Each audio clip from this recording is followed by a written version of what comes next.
Hey, lesson 7 is on some of the famous Greek philosophers that lived in Athens during that classical and Hellenistic period. So after finishing yesterday's notes, today all the information comes from a reading in our history books about the Greek philosophers. And we're going to take some notes on that and then watch another Greek video. So I can name and describe 3 Greek philosophers. We're going to be talking about more than that, but if you recall, last time we talked about the classical period, which began with the Persian Wars, 2 amazing Greek victories, and that led to the Golden Age in Athens, and it ended with the Peloponnesian War, the civil war between Athens and Sparta. So let's talk about some of the great Greek philosophers. First up, we have Socrates, who was a sculptor by training, but he spent most of his time teaching.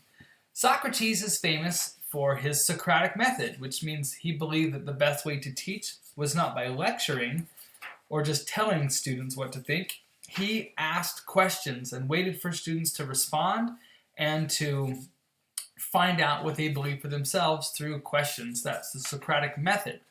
A lot of professors and teachers still use that method today. We use it at our school.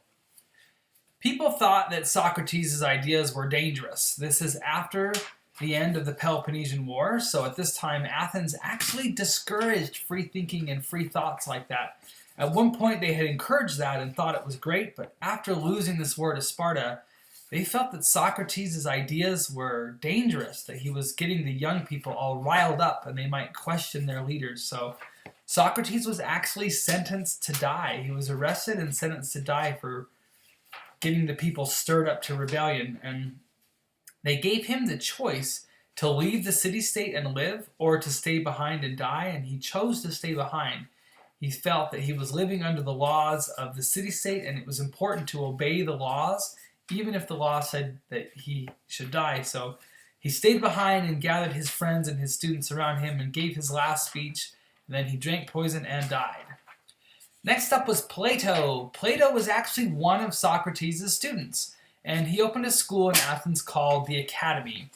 Plato was famous for writing about what he considered to be the ideal government in a book called The Republic. The Republic is still a famous and popular book. It's read all over the world today. Plato did not like Athenian democracy. He thought it was chaos, and that the problem with it is that the people, the uneducated masses of the city-state, could be too easily influenced and persuaded into making bad decisions. And so he did not like democracy. What he thought is that government should be run by what he called the philosopher kings. We should have kings rule over us, but they should be wise philosopher kings who would be wise enough to put the needs of the community above their own desires. Plato also, however, did favor extending more rights to women. Next up after Plato would be Aristotle.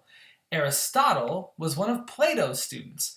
He also opened a school which he called the Lyceum. Aristotle taught about the golden mean. He believed the middle was best. You shouldn't sleep too much, but you shouldn't sleep too little. Right in the middle is the sweet spot. You shouldn't have tons and tons of money, and you shouldn't be super poor either, but right in the middle. The key to society was a strong middle section where people were living right in the middle. Aristotle is kind of famous for having been hired to be the private tutor of Alexander the Great. Next up, some other thinkers. Herodotus and Thucydides. These are Greek historians who tried to separate fact from fiction. A lot of what we know about the ancient world we get from the writings of Herodotus. He traveled around the ancient world and recorded what the people in those other areas, like Egypt, told him. Problem is, a lot of what he wrote down isn't necessarily true, so it's really hard to figure out what's true and what's not. And a lot of information we have about the ancient world, like he's the only source for that. Nobody in Sparta wrote down anything about Sparta, so a lot of what we know about Sparta or the wars come from Herodotus, and it's just really hard in modern times to pick out what's true and what's not. Next up are some scientists, Thales and Pythagoras. These are scientists who also studied astronomy and math.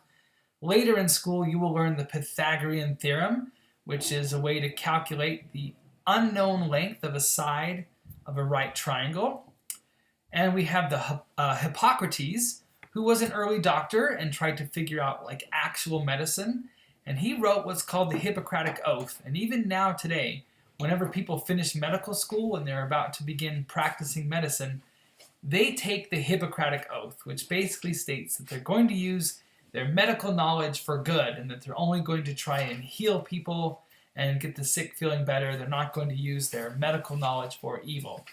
So those are some of the great Greek philosophers, particularly Socrates, Plato, and Aristotle.